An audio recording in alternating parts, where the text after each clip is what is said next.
সকাল সকাল আমি ঘুম থেকে উঠে পড়লাম। ঘুম থেকে ওঠার পরে ব্রাশ করে মুখ হাত ধুয়ে রেডি হয়ে গেলাম। বাইরে বেরোতে লাগলাম। বেরোতেই বাইরে আমি গিয়ে দেখি বাইরে তো পুরো কুয়াশায় ঘিরে রয়েছে মেঘটা, আর শীতের আবহাওয়া আমার গায়ে লাগতেছে, খুব ঠান্ডা লাগতেছে। সিঁড়ি থেকে খুব তাড়াতাড়ি নিচে নামতে শুরু করলাম।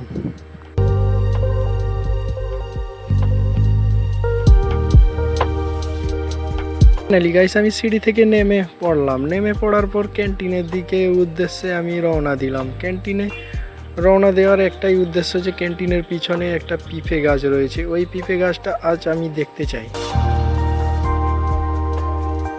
দেখতেই আমি ক্যান্টিনের পিছনে চলে আসলাম। এই ক্যান্টিনের পিছনে আসার পর আমি নিজে খুব আনন্দিত বোধ করলাম। দেখতেই ক্যান্টিনের পিছনে তো এসে পড়লাম। তারপরে আমার নজর গেল সেই পিঁপে গাছটাতে।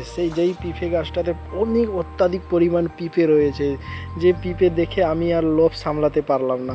পিঁপে দেখেই আমার মন চাইছিল যে আমি একটা ওখান থেকে পেড়ে নেই, তাই আমি এখান থেকে একটা পিঁপে পেড়ে নিলাম। পিঁপে পাড়ার পরে আমি দেখলাম পিঁপেটা উপর থেকে পুরো কাঁচা অবস্থায় রয়েছে, পিঁপে থেকে রস ঝরছে। আর এই পিঁপে গাছের একটাই খাসিয়াত যে এই পিঁপে গাছটা পিঁপে কাঁচা অবস্থায় থাকে কিন্তু ভিতর থেকে পাকা অবস্থায় থাকে।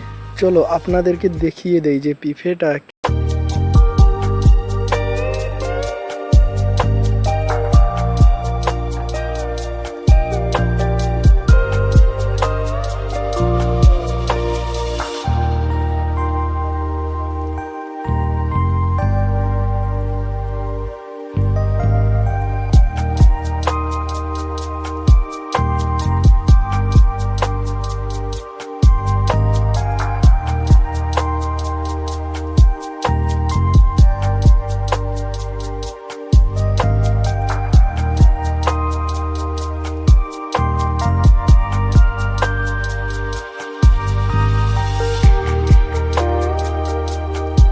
সত্যি পিঁপেটা দারুণ ছিল। পরের ভিডিওতে আবার দেখা হবে। ধন্যবাদ সবাই।